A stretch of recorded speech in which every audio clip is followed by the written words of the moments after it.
नमस्कार दोस्तों, आप सभी का स्वागत है मेरे चैनल स्प्रेडिंग स्पिरिचुअलिटी में। आज के इस वीडियो में हम जितिया व्रत कथा सुनेंगे।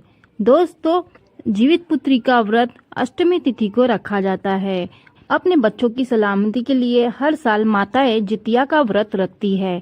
मान्यता है कि ये व्रत रखने से संतान की आयु में वृद्धि होती है और उनके जीवन में आ रही विभिन्न समस्याएं भी कम होने लगती है। हालांकि ये व्रत काफी कठिन होता है, क्योंकि व्रत के तहत 24 घंटे अन्न और पानी ग्रहण नहीं करना होता है, इसलिए ये बेहद कठिन व्रत होता है। दोस्तों, आप सभी को बता दें कि जितिया व्रत में जिमुतवाहन की कथा के साथ चील सियार की कहानी भी जरूर सुनना चाहिए, क्योंकि चील सियार की व्रत कथा को सुने बिना जितिया व्रत अधूरा माना जाता है। इसलिए इस दिन इस कथा को जरूर सुने या पढ़े।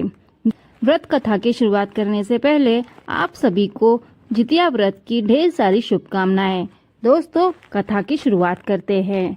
एक समय की बात है, किसी वन में एक चील तथा सियारिन रहती थी। चील तथा सियारिन में गहरी मित्रता थी। चील तथा सियारी दोनों हर काम को मिल बांट के करती और प्रेम भाव से रहती थी। एक बार कुछ महिलाएं जंगल में आई और वहां किसी जीवित पुत्री का व्रत के बारे में आपस में बात कर रही थी। यह सब देख चील के मन में जिज्ञासा जाग गई।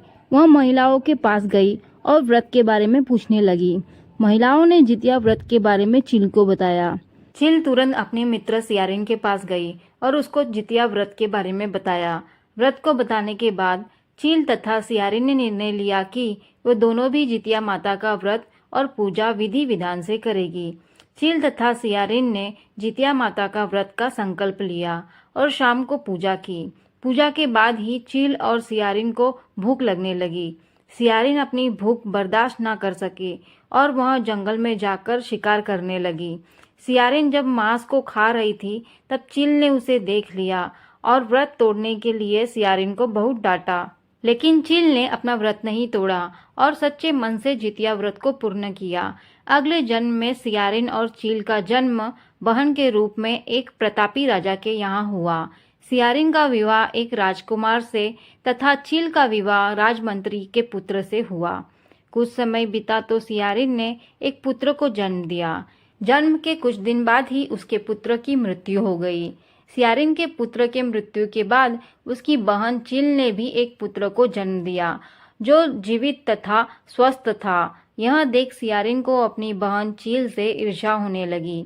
सियारिन ने अपने बहन के पुत्र तथा पति को भी जान से मरवाने की कोशिश की, परंतु दोनों ही बच गए।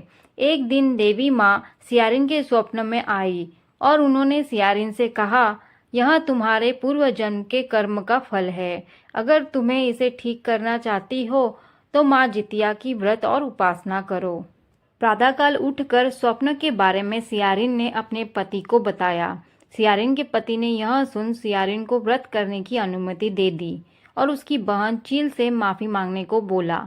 इसके बाद सियारिन अपने बहन चील के घर गई और उससे अपनी गलतियां की माफी मांगी।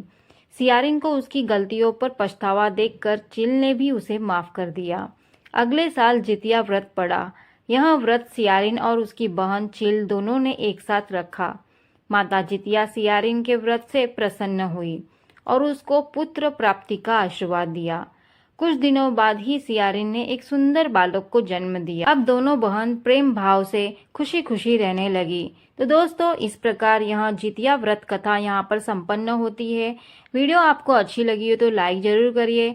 मेरे चैनल पे जो पहली बार आए हैं वो सब्सक्राइब भी करिए। मिलते हैं एक नए वीडियो में एक नई जानकारी के साथ। राधे राधे।